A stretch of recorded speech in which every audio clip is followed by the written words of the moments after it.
Allez, c'est parti pour le débrief des qualifications de Melbourne. Let's go, on commence avec El Famoso, Nicolas Latifi. Bonjour. Bonjour, en direct avec Nicolas. Have you had time to review the incident and what's your point of view? Quel est votre point de vue? Yeah, so I mean, firstly, from my perspective behind the bar in the moment, it was quite clear what happened. C'est très clair de ce qui s'est passé. Et avant de venir ici, j'ai vu l'incident en vidéo et ça confirme que ce n'est pas ma faute. Il y avait un espace à l'intérieur. J'étais sur ma préparation de pneus, il n'était pas non plus sur un tour d'attaque, il était en retrait et il a braqué sur moi. C'est tout ce que je peux dire. Dans un premier temps, vous êtes quasiment arrêté pour le laisser passer. Je l'ai laissé passer parce que je pensais qu'il attaquait. Donc je me suis écarté de la voie, mais quand j'ai vu qu'il ralentissait, j'ai repris ma position. Donc c'est vraiment malheureux. Voilà, Nico. Ouais, bon, alors on peut pas trop l'accabler, Latifi, c'est vrai que c'est pas de sa faute là, mais je remarque qu'il est toujours dans les problèmes, hein. Que ce soit de sa faute ou de la faute des autres. Bon, c'est vrai que là, Stroll, grosse panne de cerveau. Maintenant, bon, il aurait peut-être pas dû essayer de repasser aussi Stroll, même si évidemment, le plus qui a blâmé, c'est Stroll. Évidemment, on va l'écouter tout à l'heure d'ailleurs. Je crois que c'est celui qui arrive après, il me semble. Allez, on écoute Vettel. On verra Latifi Stroll plus tard. Avec vous, Laurent Dupin.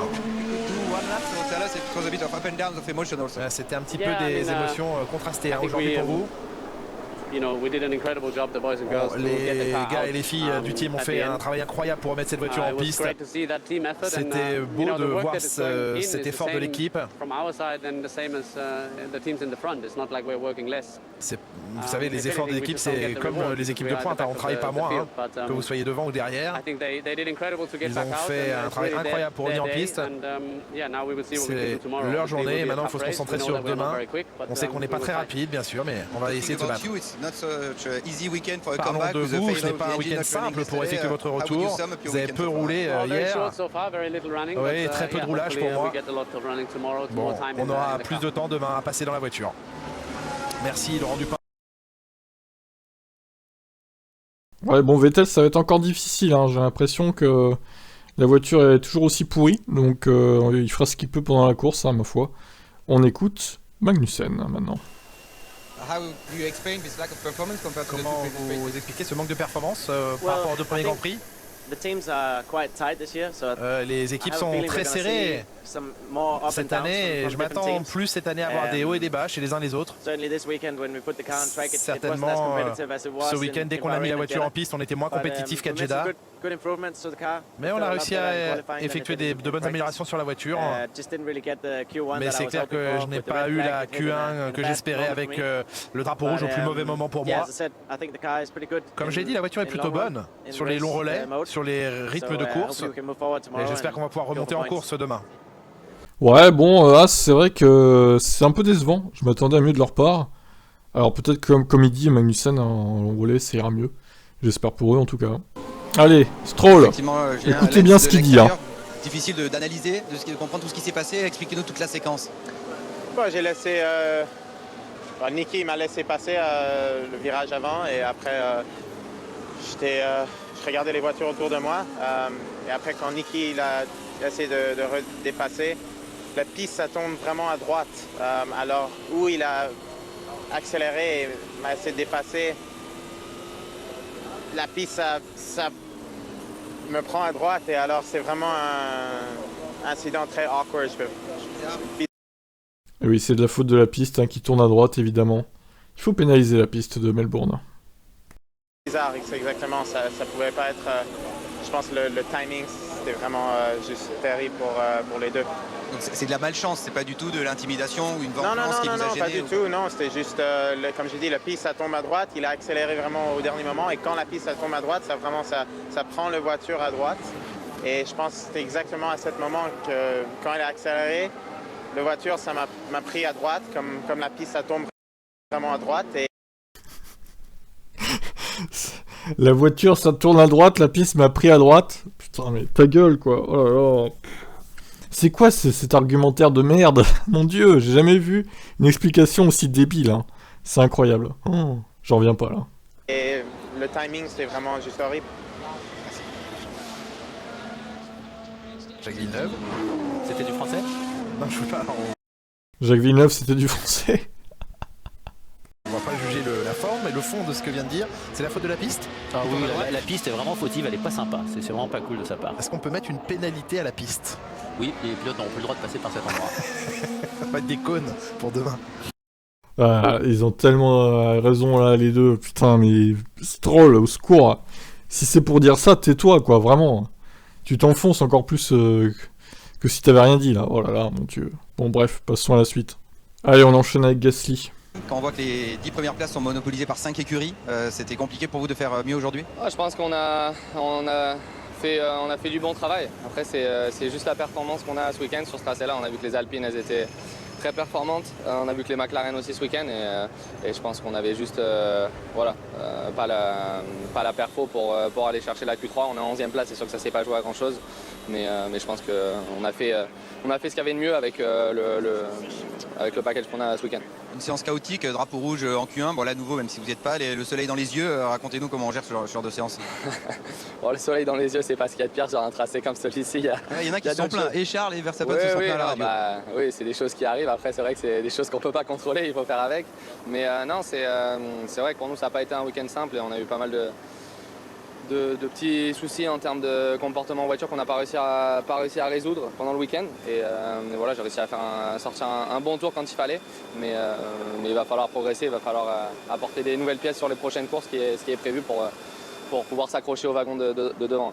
Là, vous parlez des prochaines courses, mais demain, du coup, difficile de progresser? Non, demain, tout est possible. On sait, c'est jour de course, surtout sur un tracé pareil. On a vu beaucoup d'erreurs de la part de pas mal de pilotes. Donc non, il va falloir aller chercher des points. On sait qu'il peut se passer énormément de choses. Et c'est sûr que c'est plus compliqué que les 2 premiers week-ends. Mais dans tous les cas, on va tout donner. Et je suis sûr que si on fait ce qu'il faut et qu'on voit le drapeau à Damien, on va pouvoir aller chercher quelques points. Très bavard, hein, Pierre Gasly. Bon, ouais, je sais pas trop quoi penser d'AlphaTauri, honnêtement. Ils ont pas l'air très en forme. Maintenant, peut-être que c'était que pour les qualifs et qu'en course, ils seront mieux en termes de rythme. Est-ce que Gasly peut accrocher 1 ou 2 points? Oui, peut-être. À voir. Allez, on enchaîne avec Bottas. Absolument, Valtteri, après 103 Q3 d'affilée, vous échouez en Q2. Comment vous expliquez ce manque de rythme aujourd'hui? C'est un peu étrange parce que j'ai eu 2 bons tours en Q2 et normalement je pensais qu'avec la voiture que nous avons ça serait suffisant pour passer en Q3, mais ça n'a pas suffi cette fois, nous n'étions pas assez rapides. Il faut qu'on comprenne pourquoi. C'est un questionnement que nous avons parce qu'on avait décidé d'utiliser un aileron avec moins d'appui pour avoir plus de vitesse de pointe. Parlez-nous de ce record, de ces 103 entrées en Q3. C'est pas mal hein, au final. C'est dommage que ça se termine, mais c'est comme ça. C'est vraiment bizarre de ne pas être passé en Q3. Voilà pour la...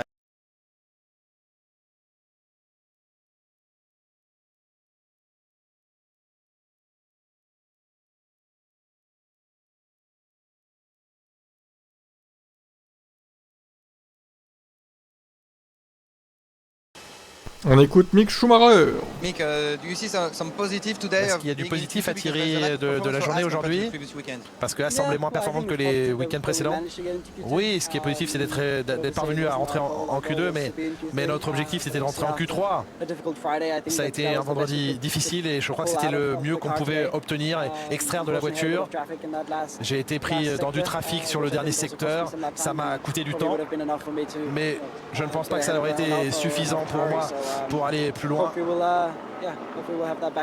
J'espère que quand je remonte dans la voiture, ça ira mieux. Kevin était assez optimiste il y a quelques minutes sur le rythme de course. Oui, notre rythme de course a l'air plutôt bon. On n'était pas trop mal dans cet exercice en début de week-end. On verra comment ça se passe demain. On sait que c'est une piste sur laquelle il était difficile d'y passer jusqu'ici. Il va falloir prendre en considération ce paramètre avec des vitesses de pointe notamment. Ouais, alors Mick Schumacher, je sais pas trop s'il peut marquer des points encore aujourd'hui, enfin demain, hein. À Melbourne, ça m'étonnerait, hein, honnêtement, là, ça n'a pas le rythme, a priori, pour marquer des points à la régulière. Alors attention, hein, ils peuvent se cracher, ceux de devant aussi, hein, ça peut arriver. Il peut y avoir des carambolages, Melbourne, en général, il y a pas mal d'actions en piste, des safety cars, etc. Donc, écoutez, croisons les doigts pour lui, et espérons qu'il marque au moins un point cette saison. Vu la voiture qu'il a entre les mains, bon, ce serait dommage qu'il n'y arrive pas quand même. Allez, Zou. Il y a seulement 5 teams qui se sont hissés dans le top 10. Ça n'était pas suffisant pour Alfa Romeo aujourd'hui pour passer en Q3. Oui, il faudra qu'on regarde ce qui s'est passé. Mais avec la nouvelle surface, on n'attendait pas vraiment mieux, mais on a manqué de rythme aujourd'hui par rapport à nos principaux adversaires. Bon, le principal pour moi aujourd'hui, c'est que j'ai maximisé ce que je pouvais en Q1 et en Q2. Mais avec le soleil qui baisse, les températures ont aussi baissé pour moi dans les freins, dans les pneus. Ça m'a aussi montré qu'il faudrait utiliser une visière différente pour demain. Ben oui, il essaye d'extraire tout ce qu'il peut en termes d'informations. Ouais, bon, Zou, il est encore à 7 dixièmes de son P1. Valtteri Bottas, c'est beaucoup. C'est beaucoup. Après, bon, il débute aussi, Donc, est-ce qu'on peut lui jeter la pierre? Je suis pas sûr quand même. On verra au fil de la saison. Allez, fin des qualifs. On écoute maintenant Verstappen. Avec Max Verstappen. Comment vous sentez-vous après ce tour? Pas très bien, je me suis pas senti bien de tout le week-end dans cette voiture. J'ai manqué de confiance avec la voiture. J'ai souffert. Bien sûr, deuxième c'est déjà pas mal. Mais c'est juste que je me sens pas bien pour atteindre les limites. On va essayer d'analyser ça. Hier et ce matin, vous avez semblé un petit peu souffrir. Ouais, peut-être qu'en rythme de course, tout sera un petit peu stabilisé. Mais jusqu'ici, ce week-end, ça a été un peu n'importe quoi. Je suis heureux d'être deuxième, mais en tant qu'équipe, on veut plus clairement. Sergio Pérez. Troisième, Sergio. Après une grande première en Arabie Saoudite où vous étiez en pôle. Ça va, Q1, Q2, ça allait bien. Bien sûr, le drapeau rouge vient toujours casser un petit peu le rythme. Je me pose un peu des questions sur la stratégie qu'on a eue avec les pneus en Q3. Mais bon, c'est déjà bien de partir de là pour demain. Il y a toujours forcément un petit peu il y a eu de la frustration en Arabie Saoudite de partir en pôle et de ne pas pouvoir gagner. Vous êtes confiant ici quant au rythme de course? Oui, on a une belle course qui nous attend. Premièrement, j'espère qu'on va offrir un beau spectacle à tous ces spectateurs qui sont là. Les tribunes sont déjà pleines dès ce samedi. Et Leclerc. Charles Leclerc, le poleman. Pole position de la saison. Qu'est-ce que ça fait? C'était un tour incroyable de votre part. Oui, c'était un bon tour. Et c'est encore plus agréable parce que c'est un circuit où on n'est pas venu depuis un moment et où je ne me suis jamais senti très à l'aise par le passé. J'ai réussi à faire des bons tours en essai libre, mais je n'avais pas mis tout bout à bout. Et j'ai réussi à mettre tout bout à bout en Q3 et je suis très heureux de partir en pole position ici demain. Vous serez cerné par les deux Red Bull au départ. Qu'est-ce que vous pensez de votre rythme par rapport à ce que vous avez vu hier en course? Mais elle a l'air vraiment bien à piloter cette voiture. Hein. Oui, la voiture est vraiment agréable à piloter, mais les Red Bull ont été bons sur les longs relais. Mais je suis assez surpris par notre rythme en qualification, donc j'attends demain avec impatience et j'espère maintenir cette position demain en course. Félicitations à Charles Leclerc, troisième. Eh ben, ça promet un sacré premier virage entre Leclerc et Verstappen. Même si, bon, à chaque fois j'ai dit ça, il s'est jamais rien passé entre les deux. Mais bon, je pense qu'à un moment donné, je vais tomber juste et ils vont s'accrocher. Bon, peut-être pas demain, faut peut-être pas exagérer. À voir si Pérez peut faire quelque chose pour la course, aussi pendant la course. S'il peut jouer, pourquoi pas la gagne avec une stratégie décalée, j'en sais rien. En tout cas, bah, pas de bol pour Leclerc. C'est pas Sainz qui va pouvoir l'aider. Puisqu'il est que 9ème, le pilote. J'espère qu'on va l'écouter et voir ce qui s'est passé pour lui, parce que là, quand même, c'est grave. Hein. on enchaîne avec Ricciardo. C'est parti. Both McLaren in Q3, Les deux UP7, en Lando Q3, P4. vous serez 7ème, Lando 4ème, c'est un bon tour globalement aujourd'hui. Oui, c'est un très bon week-end globalement. Chaque séance, on a été dans le top 10, donc réussir à mettre la voiture en Q3, c'est très bon pour nous. Pour être honnête, je suis un peu déçu là parce que mon dernier tour c'est le plus mauvais tour de mon week-end jusqu'ici. J'ai vraiment souffert avec le grip arrière de la voiture. Donc pour l'instant c'est un peu un mystère, mais je pense qu'on va trouver des réponses. Mais c'est un peu dommage. J'ai vu que Sainz a eu le même problème peut-être. Des fois on n'a pas vraiment de réponse avec ses pneus. C'est un peu frustrant de terminer comme ça, mais bon, 7ème, ça me met du bon côté de la piste pour demain. Juste derrière vous, il y a Esteban Ocon. Vous pensez que vous aurez des outils demain pour vous battre contre les Alpines? Oui, les deux Alpines sont derrière moi demain. J'aime ce team vraiment beaucoup, mais je veux qu'il reste derrière moi demain. Tu m'étonnes qu'il veut que Alpine reste derrière lui. Ça paraît logique, sacré Daniel. Bah, Daniel Ricciardo, ouais, qui progresse hein, quand même. Malgré tout, il se prend plus de 3 dixièmes par Norris. C'est encore un poil élevé, je trouve, même il y a quand même du progrès par rapport à 2021, mais bon, normalement, Norris et Ricciardo devraient être plus serrés que ça, hein, logiquement. Il ne devrait pas y avoir plus de 2 dixièmes, hein, voire 1 dixième et demi. Comme ce qu'il y a eu avec entre Perez et Verstappen, par exemple, moins d'un dixième, voilà, ça c'est bien. C'est très bien comme écart. Même Russell à Hamilton, hein, à peine 1 dixième aussi, c'est très proche. Donc là, je trouve que c'est un peu élevé. Bon, on passe à la suite, du coup. Alors, Sainz. Qu'est-ce qui s'est passé dans le dernier secteur? Parce que vous étiez, semble-t-il,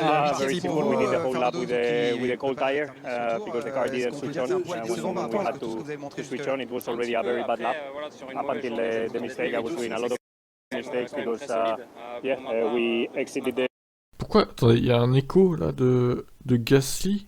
Qu'est-ce qu'ils ont foutu? oui, Ah, c'est bon. Ils se sont mêlés les pinceaux, je crois, Canal. Je remets.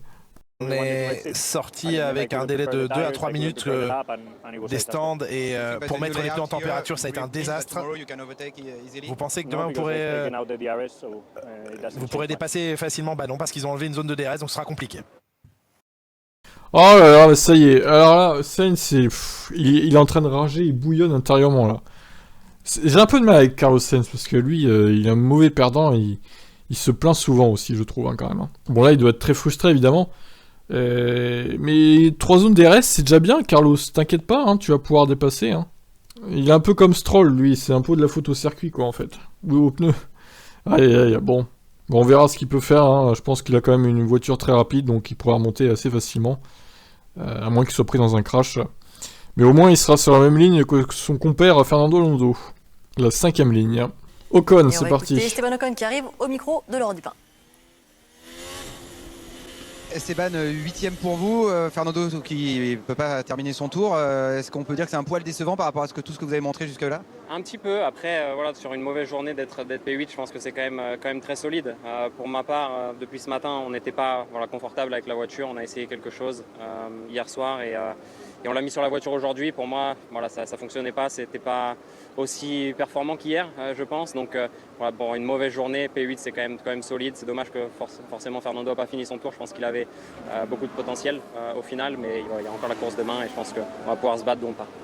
Quand vous dites que vous avez mis quelque chose sur la voiture, est-ce que vous pouvez l'enlever pour demain ou ça... Non, pour l'instant ça restera, donc il va falloir qu'on fasse avec ce qu'on a pour demain, mais en tout cas c'est bon pour le savoir, c'est bon pour la suite et ça nous aide voilà, pour comprendre la suite du développement. Ouais, alors Ocon, je l'ai trouvé assez en retrait face à Fernando hein, ce week-end. En ce début de week-end, donc même aux essais libres, hein, il était un peu derrière. Mais là au qualif, je pense qu'il se serait pris une sacrée pilule par Alonso, si Alonso évidemment avait pu finir ses qualifs. Je pense que alors Alonso prétend pouvoir qu'il aurait pu aller chercher le top 3. Je pense pas honnêtement, je pense pas, faut pas exagérer non plus. Mais 4ème, oui, il aurait certainement pu prendre la 4ème place.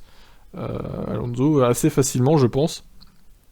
Il aurait été à 6-7 dixièmes des premiers, je pense, ça aurait été jouable. Il avait l'air très rapide hein, sur ses qualifs. Mais de là aller chercher le top 3, non, faut pas déconner non plus, hein, faut pas exagérer. L'Alpine n'est pas capable de ça. Et en tout cas, il aurait mis une mine à Ocon, qui semble un peu derrière. Bon, on verra en course, hein, peut-être que ça s'inversera, je sais pas. Et justement, Alonso, avec Fernando le voilà. Avec Laurent. Fernando, vous étiez le plus rapide dans le deuxième secteur. Et puis, qu'est-ce qui s'est passé? Un problème mécanique? Oui, je pense qu'on a connu un problème hydraulique, le moteur a coupé, la boîte de vitesse aussi, la direction assistée aussi. Donc il faut comprendre, enquêter, il faut qu'on vérifie. C'est incroyable à quel point on est malchanceux. J'aurais pu être sur une très bonne place aujourd'hui, peut-être même un podium était envisageable demain. Mais là, malheureusement, on est malchanceux. Vous vous rendez compte que vous parlez de podium, de victoire, à quel point vous jugez ces évolutions, c'est formidable, on est très motivés, on fait de notre mieux. Je pense qu'on doit être fier de la performance, mais malheureusement, on a encore des problèmes de fiabilité à régler. Et c'est toujours quand on a l'opportunité que ça nous tombe dessus. Et ça arrive que sur ma voiture. Et oui, il a raison, Laurent, c'est agréable d'entendre ces mots. Et oui, ça arrive que sur sa voiture, c'est un complot contre Fernando Alonso, Alpine, qui trafique sa voiture, c'est un scandale. C'est vrai qu'il est pas verni hein, en ce début de saison, Fernando, mais de là à dire que ça arrive que sur sa voiture, bon, je sais pas quand on va le prendre l'équipe, mais c'est pas fait exprès, hein, évidemment. À moins qu'il y ait un mécano qui déteste Fernando Alonso qui sabote sa voiture, mais bon, là on part dans du complotisme de bas étage. Les Mercedes qui bon, sont juste on va écouter Norris maintenant. Bon, on va faire plein de pilotes, hein. Il va plus rester grand chose à lire du coup. Oui, vous souriez. C'est une grande performance. Comment vous l'analysez et comment vous la savourez? Oui, je la savoure. Ça fait longtemps que je n'avais pas été dans cette position, et particulièrement ces dernières semaines. Donc ça veut dire qu'on va mieux, ça va mieux. C'est juste agréable de se rapprocher des premières places. J'ai fait un bon tour, l'équipe a fait du bon travail tout le week-end, on a été assez rapide et plutôt confortable depuis la première séance d'essai libre. Vous êtes toujours prêt à vous battre, mais cette fois vous allez devoir vous battre en regardant les rétroviseurs. Comment vous allez gérer ceux qui sont derrière vous? Oui, je pense que les Red Bull et Ferrari sont loin devant, donc je pense que je m'attends à ce qu'une voiture me dépasse assez rapidement, mais on va essayer de se battre avec les Mercedes et les Alpines, et je m'attends à devoir me battre, mais je vais essayer d'en profiter aussi, et essayer de garder tout le monde derrière moi. Très bien Lando. Bon bah si je ne m'amuse, il reste juste Mercedes et Tsunoda, qu'on n'a pas entendu. Je réfléchis, mais on a fait tout le monde, il me semble. Hein. Vettel, on l'a fait, Stroll aussi. Les pilotes Ferrari, on les a fait. Les pilotes Red Bull également. Donc, ouais. Alors, petite news vite fait. Albon a été DQ des qualifs. Hein, donc, évidemment, ça va changer toute la course. Il va partir 20e au lieu de 19e. Je pense que ça peut tout changer dans ce Grand Prix d'Australie 2022. Alors, Lewis, nous avons fait du bon travail par rapport à hier. Et la dernière course, cette performance est une victoire. Nous avions de gros soucis dans le comportement hier, et quand vous poussez un peu trop cette voiture, elle se défend, et elle nous le fait payer cher. Elle est comme une vipère ou un serpent en sonnette. On ne sait jamais avec elle. Elle n'est pas facile, mais j'ai maximisé mon dernier tour en Q3. Hamilton révèle en plus d'être défavorisé par rapport à son équipier. George et moi avons des réglages légèrement différents. J'ai une voiture légèrement plus lourde, avec d'autres pièces, ce qui donnera à l'équipe plus de données à analyser plus tard. Honteux! Le P2 Lewis Hamilton qui teste des pièces plus lourdes. J'espère que nous aurons un meilleur rythme en course pour au moins garder ses places, mais le podium est peut-être possible avec quelques incidents. Possible, effectivement. À voir. C'est bien qu'ils le disent, ça, qu'il a des pièces plus lourdes que Russell. Et il a fini devant lui quand même, c'est pas mal. Hein. Donc justement, passons à Russell, c'était une bousculade dans tous les sens du terme en piste avec les autres, avec ma voiture, j'ai vraiment bataillé aujourd'hui pour ce 6ème temps. C'est délicat pour nous, nous avons été agressifs avec les réglages, parce qu'une grande partie des virages de ce circuit sont assez rapides. À l'approche du virage 13, je pense que j'étais 4 dixièmes plus lent que Norris. J'ai presque tout rattrapé, c'est délicat, nous essayons de trouver le meilleur compromis. Les équipes comme McLaren et Red Bull n'ont pas de marsouinage, c'est là que nous voulons être. Oui, effectivement, j'ai remarqué que il n'y a que ces deux équipes-là hein, qui sautillent pas hein, en ligne droite. Le pilote Mercedes était également un peu frustré que la 4ème zone DRS ait été supprimée. Ils l'ont dit qu'ils l'avaient retiré pour des raisons de sécurité, mais quand on l'avait, on a réduit le marsouinage, ce qui nous aidait. Donc c'est un peu ennuyeux. Ça n'aidera probablement pas la course, mais le but est d'essayer de battre Norris et de retenir Sainz. Effectivement. Alors, on termine avec Yuki Tsunoda. Et après, on aura fini avec ce débrief, qui aurait été assez long, hein, vu tous les dialogues audio qu'on a eu. Alors, Tsunoda, c'était difficile, mais il y avait du potentiel pour être dans le top 10 entre la Q1 et la Q2. J'ai perdu la performance de la voiture, et elle était différente. L'arrière n'était plus là, et j'ai eu du mal à m'y adapter. Je suis sorti de la piste dans un de mes tours, et j'ai gêné Pierre, ce dont je m'excuse. Nous devons voir ce qui s'est passé, j'espère que nous pourrons tout mettre ensemble et marquer des points demain pour la course. Voilà. Eh ben, écoutez, voilà. Du coup, on se retrouve demain sur le Twitch, Type F1, évidemment, pour la course à 7h en direct. Je prendrai l'antenne vers 6h50 à peu près, 6h55, quelques minutes avant quand même. Et puis voilà, quoi. On espère avoir une bonne course et que ce soit pas ennuyeux et chiant, sinon on va se rendormir du coup. Et puis voilà, bah, écoutez, on se retrouve tout au long de la journée pour d'autres actus concernant la Formule 1, bien évidemment. Pensez à vous abonner à la chaîne, on a dépassé les 5000 abonnés, c'est cool. Maintenant, il faut viser les 6000. Allez, bye bye.